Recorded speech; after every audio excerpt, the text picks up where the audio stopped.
Hey guys, Tony Goods here, and today I'm going to be talking to you guys about the military recruiting process. First time you meet your recruiter is before you even go, you gotta do some research online or talk to people who already been to the military, depending on which branch you want to go into. I mean, most people got different reasons to go into the branch, like as far as getting money for the GI Bill and to go into college. Most people just want to be independent from their parents. Now, before you join the military, you want to make sure you're doing it for the right reasons, not just, just to be cool or something like that, or, just to be flashy and just buy other shit. You gotta do it for the right reasons, that you really want to serve your country, and make sure that you do realize that you will be signed to the United States government, and they were going to hold you accountable for everything you do, and you must do everything they say. Another thing is, now, first initial meeting, you first meet your recruiter, depends on which service you join. Now for me, on the other hand, I couldn't make up my mind between the Army and the Air Force. I initially first talked to the Army recruiter, but they kept on, somehow I had other high school friends that went to the Army recruiter and went to the Army, and a lot of Army recruiters, they kind of act like douchebags. Well, just the ones that can't believe in North Carolina.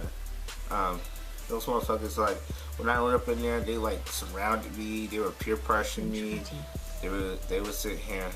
A lot of them wasn't looking me in the eye, and I could tell some of them were, just lying just to tell me just to get in. And I'm sitting here, overwhelmed. I mean, the Army, at my armed force station, they have the different rooms for the different branches, but the Army had the biggest room, and they had a lot of desks because it was just a lot of recruiters just sitting in there. I really didn't trust the Army, well, those recruiters, because a lot of people that I knew went to the Army. They said if they could choose to go to the Air Force, they would have. So I listened to them, and my father was one of them who said that. When I first met the recruiter, and when you first meet the recruiter, it's probably over the phone. He'll first probably give you your first initial screening. I'm pretty sure, tell you height, your weight, if you ever got in trouble, as far as law violations, and pretty much medical history or background history. They'll pretty much ask you about that. Then it's the first initial face-to-face meeting. You'll do some more paperwork. He'll give you some paperwork. You take it home, do it, and bring it back to him. Then he'll have you take the little pre-ASVAB. Now, me for the Army recruiter, I got like a 57 on the pre-ASVAB for the Army recruiter. First time taking it. I'm pretty sure you need like a 30 just to get in the Army.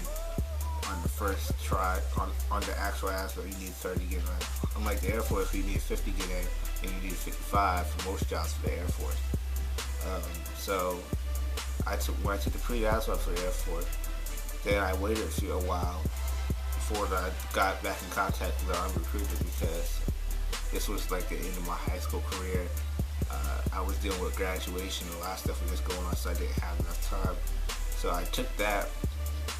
I waited a little while before I actually was like, okay, I don't want to go to MEPS yet, or take the ASVAB yet.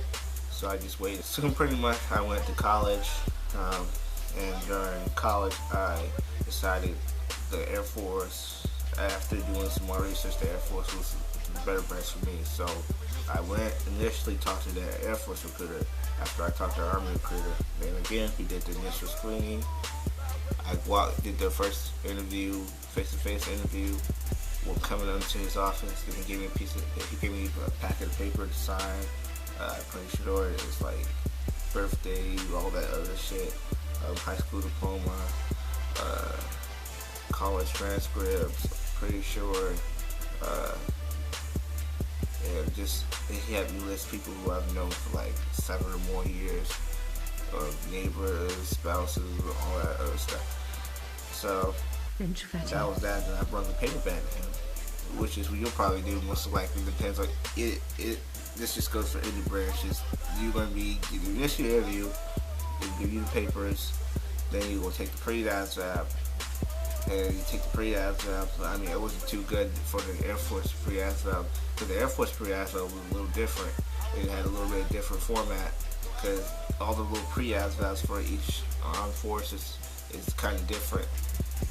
So first time I scored like a 38, and the fourth time I took it, the pre-ASVAB, is you have to wait 2 weeks in between if you don't score for the Air Force. So the fourth time I took it, I got like a 57, which is the same score I got the first time taking the pre-ASVAB for the Army.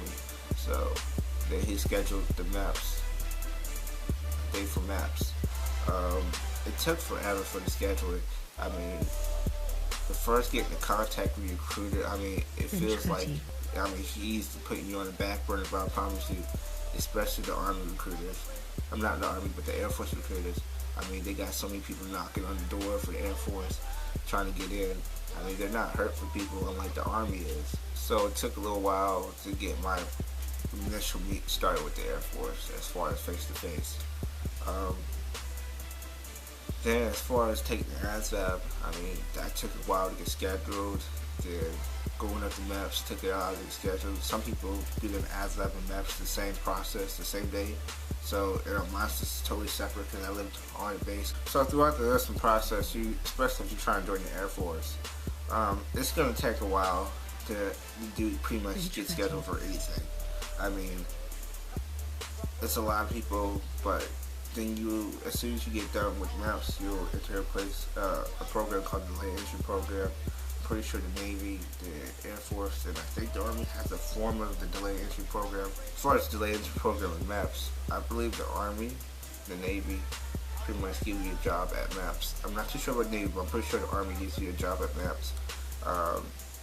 As far as the Air Force, you pretty much got to wait. As soon as you get back from MEPS, you got to wait for your recruiter to get in contact with you if you got a job. This could span from 2 months of 5 months of getting the job, and it could span to like 8 months of actually leaving out. So you probably end up leaving for 8 months after you freaking get it.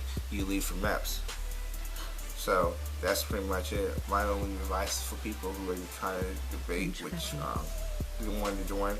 Right now, the Air Force, I mean, if you're like in a rush to go into the military, you have to be independent.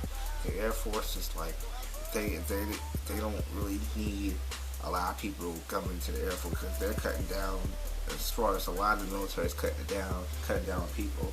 So, like I said, a lot of people, the Air Force doesn't need a lot of people. They're cutting down. The wait for the Air Force is fucking crazy. As far as I've seen a lot of people just get the security forces, but they've been waiting for on average like 5 to 7 months from MEPS to actually shipping out back to MEPS, then to basic training or boot camp. It's just whatever. In the Army, once you go to MEPS, they pretty much will give you your job. And you probably have 3 months after that till you ship out for the Army boot camp. Pretty much after, there's like 5 steps of the recruiting process. The first initial meeting, pre-ASVAB, ASVAB, MEPS, then actual shipping out. Then after you ship out, you go to basic training. Depends, it just basic military training for every branch. Then you will go to your schooling, then you'll go to your operational. It's pretty much that. Now, during the whole recruiting process, you guys gotta realize that you gotta be as honest and truthful with your recruiter as possible.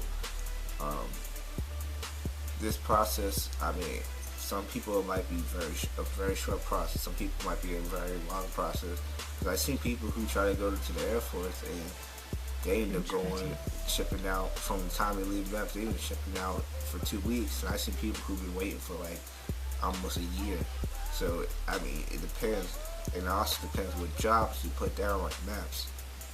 Like your dream sheet of jobs, it depends what jobs you put out on MEPS. Like if you check everything off, you might as well expect yourself to be leaving between the day you leave of MEPS between like 4 months from now. For me, I was very specific on what job I wanted. And I waited a little while, about 5 months since October 1st, and it was like, it's February 10th now.